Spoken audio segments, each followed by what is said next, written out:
ጄኔራሉ ከባድ ማስጠንቀቂያ ሰጡ። ከቀይ ባህር የሚያስቀረኝ የለም ኢትዮጵያ። ሶማሊያ አስደንጋጭ ጥቃት ተፈጸመበት። አልሸባብ ዳግም ወረራ ፈጸመ። የኢትዮጵያና የኤርትራ ጉዳይ አሁንም መፍትሄ እንደታጣለት ውጥረቱም እንዳየለ ነው። ኤርትራ ካለኔ ፍላጎት ማንም ቀይ ባህር ደጃፍ ድርሽ አይልም እያለች ነው። የኤርትራ ባለስልጣናትና ጄኔራሎች ፉከራ ቀጥለዋል። በዚህ በኩል ደግሞ የኢትዮጵያ ከፍተኛ ጄኔራል አስደንጋጭ ማስጠንቀቂያ ሰጥተዋል። በዚህኛው ጫፍ ደግሞ ሶማሊያ የይድረሱልኝ ጩኸት እያሰማች ነው። ለመሆኑም እኚህ ከፍተኛ ጄኔራል በማስጠንቀቂያቸው ምን አይነት ሀሳብ አነሱ?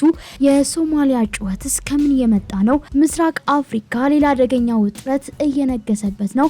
በትንታኔያችን የምንመለከት ይሆናል። ውድ የተከበራችሁ የሁሉ ዴይሊ ቤተሰቦች እስከ ፕሮግራማችን ፍጻሜ አብራችሁን ቆያል። በቅድሚያ ለቻናላችን አዲስ ከሆናችሁ እንደዚህ አይነት አዳዲስ ወቅታዊ ትኩስ መረጃዎች እንዲደርሶት ቻናላችንን ሰብስክራይብ፣ ቪዲዮውን ላይክ ማድረግ ቤተሰቡን ይወዳጁያል። ወደ መረጃው እናሸጋግራችሁ። የኤርትራ ባለስልጣናትም ሆኑ ግብጽ ኢትዮጵያ ወደ ቀይ ባህር እንድትመጣ ፈጽሞ አይፈልጉም። በዚህም ሌት ተቀን እየተገናኙ ይመክራሉ፣ በኢትዮጵያ ላይም ያሴራሉ። ይህን የተረዱት የኢትዮጵያ ከፍተኛ ጄኔራል አስደንጋጭ ማስጠንቀቂያ አውጥተዋል።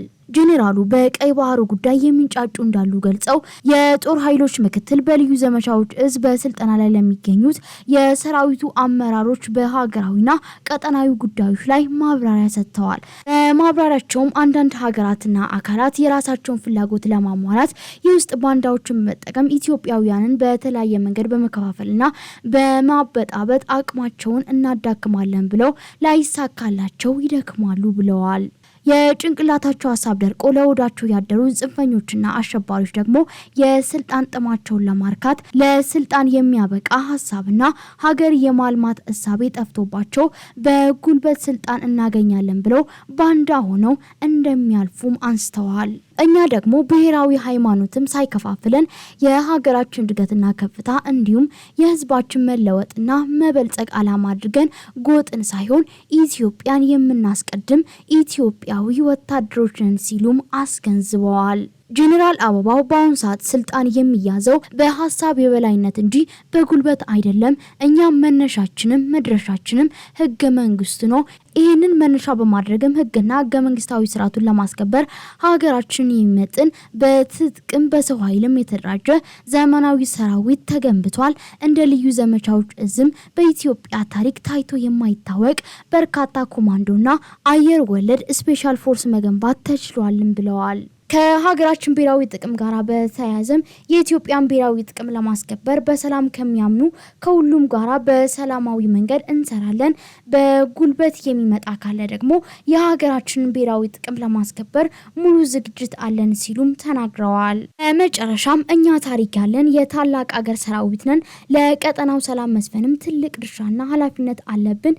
ይህንን መሰረት አድርገን ቀጠናዊ ትስስርን በማጠናከር እየሰራን ነው ያሉት የጦር ኃይሎች ምክትሉ ብዛት ቁጥር ያለውን ህዝብ ይዘን የቀይ ባህር የወደብ አማራጭ መጠቀም አለብን ማለታችን እንደ ስህተት ቆጥረው የሚንጫጩ እንዳሉም ጠቅሰዋል። በሌላ በኩል ደግሞ በሶማሊያ መንግስት ላይ ጥቃቱን እያጠናከረ ይዞታውን እያሰፋ ያለው አልሸባብ በሶማሊያ ላይ ስጋት ፈጥሯል። በደቡብና በመካከለኛው ሶማሊያ ዳግም የተቀሰቀሰው የአልሸባብ መልሶ ማጥቃት የመንግስት ሰራዊት ላለፉት 3 ዓመታት በከባድ መስዋዕትነት በቁጥጥር ስር ያዋላቸውን ግዛቶች እንዲለቅ በማድረግ በዋና ከተማይቱ ሞቃዲሾ ላይ ከባድ ጥቃት ሊያደርስ ይችላል የሚል ስጋትም ተፈጥሯል። የሶማሊያ መገናኛ ብዙሃን ጥቃቱ የደረሰው በፕሬዚዳንት ሀሰን ሼክ መሐመድና በፖለቲካ ተቀናቃኞች መካከል የተፈጠረው አለመግባባትን ተከትሎ ለሶማሊያ የአፍሪካ ህብረት ተልዕኮ ዓለም አቀፍ ድጋፍ እያሽቆለቆለ በመምጣቱ እንዲሁም ደግሞ በብሔራዊ ጦር ሰራዊት ውስጥ ያለው ደካማ አደረጃጀት በመሆኑ ነው ይላሉ። የአልሸባብ ጥቃት በየካቲት ወር በከፍተኛ ደረጃ ተጠናክሮ የነበረ ሲሆን ትኩረቱን የዋና ከተማዋ ሞቃዲሾ አጎራባች በሆኑትና በመካከለኛው ሂራና ክልል አካባቢዎች በሚገኙት የታችኛውና መካከለኛው ሸበሌ ላይ አድርጎ ነበር። አልሸባብ ኢሮፒያን አቆጣጠር ከ2022 ጀምሮ በመንግስት ጦር ኃይል ተወስዶበት የነበሩትን በ3 ክልሎች የሚገኙ በርካታ መንደሮችና ከተሞችን በቁጥጥር ስር አውሏል። እነዚህ በታጣቂዎቹ ቁጥጥር ስር የወደቁት ሰፈሮች ደግሞ በሞቃዲሾና በሸበሌ ክልል እንዲሁም በተቀረው የሀገሪቱ አካባቢዎች ወታደሮችንና አስፈላጊ ቁሳቁሶችን ለማጓጓዝ ወሳኝ ናቸው። የሶማሊያን ጦር የሚደግፉት የአሜሪካ፣ የቱርክና የኢትዮጵያ አየር ኃይሎች ተደጋጋሚ የአየር ድብደባዎችን ቢያደርጉም አልሸባብ ግን ማንሰራራቱ አልቀረም። ታጣቂዎቹ ከተሞችን የሚያገናኙ መንገዶችን ያቋረጡ ሲሆን የጦር መሳሪያ የጫኑ ተሽከርካሪዎችን ወደ ሞቃዲሾ ለማስገባት የሚያስችል ድልድዮችን በቁጥጥር ስር ውለዋል። ከዚህም በተጨማሪ ፕሬዝዳንቱን ያጀቡ መኪኖች ላይ ጥቃት ፈጽመዋል። እንዲሁም በመንግስት ቁጥጥር ስር ያሉ ቁልፍ ቦታዎች ላይ ጫና ፈጥረዋል። ሁኔታውን የበለጠ የሚያወሳስበው ደግሞ መንግስት ከምን ጊዜውም በላይ ለአደጋ የተጋለጠ መሆኑ ነው። አልሸባብን ለመዋጋት ይረዳል የተባለው የአፍሪካ ህብረት ተልዕኮ በገንዘብ እጥረትና ወሳኝ በሆኑ የሽግግር ወቅት ፖለቲካዊ አለመግባባት ቅሬታ ውስጥ ገብቷል። ፕሬዚዳንት መሐሙድ ከ5 አስርት ዓመት በኋላ በሀገሪቱ ለመጀመሪያ ጊዜ ቀጥተኛ ምርጫ እንዲካሄድ መወሰናቸውን ተከትሎ ከተቀናቃኞች ጋር ውዝግብ ውስጥ ገብተዋል። ፕሬዚዳንት መሐሙድ በአውሮፓውያኑ መጋቢት 18 2025 ሞቃዲሾ ውስጥ ከአልሸባብ ጋር ውጊያ በሚካሄድበት አካባቢ ሲጓዙ የአጃቢዎቹ መኪና ላይ የቦምብ ጥቃት መድረሱም ይታወሳል። ከተማዋ በአልሸባብ ቁጥጥር ስር ከመውደቋ አንድ ወር በፊት ፕሬዚዳንት መሐሙድ በስፍራው የሚገኙ ወታደሮችን አግኝተው ንግግር ማድረጋቸውም ይታወሳል። አልሸባብ የጦር አዛዡ ተቀምጠውበት የነበረችውን ከተማ በቀላሉ በእጁ ማስገባት መቻሉን ለፕሮፓጋንዳነት ተጠቅሞበታል። አልሸባብ መካከለኛውን ሸበሌን ከሞቃዲሾና ከመካከለኛው ሶማሌ ክልሎች ጋር የሚያገናኙትን በርካታ መንገዶችን ቆርጧል። ከነዚህ መካከል የክልሉ ዋና ከተማ ጁሃርና የባላድ ከተማን የሚያገናኘው ዋና መንገድ ይገኝበታል። ይህ መንገድ ሞቃዲሾን ከመካከለኛው ሸበሌ፣ ሂራንና ጋልጉድ ከሚገኙ በርካታ ከተሞች ጋር ያገናኛል። መንግስት ቁጥጥር ስር የሚገኙ እንደ ጁሃርና ማሃዳይ ያሉ ዋና ዋና ከተሞች መንገዶቻቸው በታጣቂ ቡድን ቁጥጥር ስር ወድቀው ስጋት ውስጥ ገብተዋል። መንግስትና አንዳንድ የግል መገናኛ ብዙሃን የሀገሪቱ ጦር አካባቢውንና ቁልፍ የአየር ማረፊያ ቦታን መልሰው በቁጥጥራቸው ስር መዋል መቻላቸውን ያስተባብላሉ።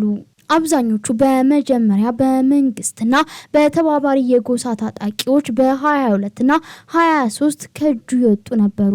አልሸባብ የጭነት መኪናዎች የሸበሌ ወንዞችን አቋርጠው ወደ ሞቃዲሾ ለመግባትና ለመውጣት የሚጠቀምባቸውን በታችኛው ሸበሌ ዲያና አኖሌ የሚገኙ ቁልፍ ድልድዮችን ተቆጣጥረዋል። ከቅርብ ዓመታት ወዲህ በሞቃዲሾ የሚደርሰው ከባድ የአልሸባብ የአጥፍቶ ጠፊ ጥቃት ከቀነሰባቸው ዋና ዋና ምክንያቶች አንዱ የመንግስት ኃይሎች ታጣቂዎቹን ከነዛ አካባቢዎች ማስወጣታቸው ነበር። አሁን ግን ቡድኑ መልሶ በቁጥጥር ስር ስላዋላቸው ከተማዋ እንደገና ለጥቃቶች የተጋለጠች ሲሆን ውጤቱም ቀድሞ ሊገመት የሚችል ይሆናል። እንደ አውሮፓውያን አቆጣጠር ግንቦት 18 በሞቃዲሾ አልሸባብ በወታደራዊ ካምፕ በስልጠና ላይ የሚገኙ ወታደሮች ላይ ባነጣጠረው የአጥፍቶ ጠፊ ጥቃት 30 ሰልጣኝ ወታደሮችን መግደሉና ሌሎች 50 መቁሰላቸውም ይታወቃል። የግል መገናኛ ብዙሃን 20 ሰዎች መሞታቸውና 18 መቁሰላቸውን ዘግበዋል። ከመጋቢት 15 እስከ ግንቦት 19 ባለው ጊዜ ውስጥ አልሸባብ በሶማሊያ ውስጥ በጣም አስተማማኝ ከሆኑ ሰፈሮች አንዱና የውጭ ሀገር ዲፕሎማቶች፣ የተባበሩት መንግስታት ቢሮዎችና የአፍሪካ ህብረት ወታደራዊ ተልዕኮ መቀመጫ የሆነው የሃሌን ህንጻ ቢያንስ 5 ጊዜ ደብድበዋል። በተጨማሪም አልሸባብ በሚያዝያ 28 በሐምሌ ላይ በፈጸመው ጥቃት 3 አሜሪካውያን መገደላቸውና 6 ጣሊያውያን መቁሰላቸውም ይታወቃል። በወቅቱም የሀገሪቱ ባለስልጣናት መገናኛ ብዙሃን ጥቃቱን እንዳይዘግቡት ከልክለውም ነበር። ከዚህም በተጨማሪ አልሸባብ በሞቃዲሾ በርካታ ጥፋቶችን ማድረሱም ይታወቃል። ባለፈው ሚያዝያ ወር አጋማሽ የሶማሊያ መንግስት በታችኛው ሸበሌ ዩጋንዳ ጦር እርሻን በቁጥጥር ስር አውሎ ወደ አየር ማረፊያነት ከመቀየሩ በፊት ሰብሎችን መውሰዱም ተገልጿል። የዩጋንዳ መከላከያ ሚኒስቴር ጃኮብ መርጉዘን በሚያዝያ 25 ባደረጉት ስብሰባ የአልሸባብ ዳግም መንሰራራት በአፍሪካ ቀንድ ላይ ከባድ ስጋት መሆኑን አስጠንቅቀዋል። አውሮፓውያኑ 2012 አንስቶ ኢትዮጵያ በሶማሊያ የአፍሪካ ህብረት የሽግግር ተልዕኮ አካል ሆና ቆይታለች። የኢትዮጵያና የሶማሊያ መንግስታት በአዲሱ የአፍሪካ ህብረት የድጋፍና የማረጋጋት ተልዕኮ ውስጥ የኢትዮጵያን ጦር ተሳትፎ የሚያረጋግጥ ስምምነት ተፈራርመዋል። የቻናላችን ተከታታዮች የዛሬው ዝግጅታችን ይሄን ይመስል ነበር። ባረስናችሁ መረጃ እንደተደስታችሁበትና በቂ መረጃ እንዳገኛችሁበት እናምናለን። የዛሬውን አበቃን። በቀጣይ ለእናንተ የሚያስገርሙ የሚያዝናኑና የሚያስተምሩ እንዲሁም ደግሞ እናንተን ይጠቅማሉ ብለን ያሰብናቸውን መረጃዎች ይዘን እንቀርባለን። ቪዲዮ ላይክ፣ ቻናሉን ሰብስክራይብ በማድረግ የደውል ምልክቱ መጫኖን እንዳይረሱ። በቀጣይ ቪዲዮ እስከምንገናኝ ሰላም ቆዩ።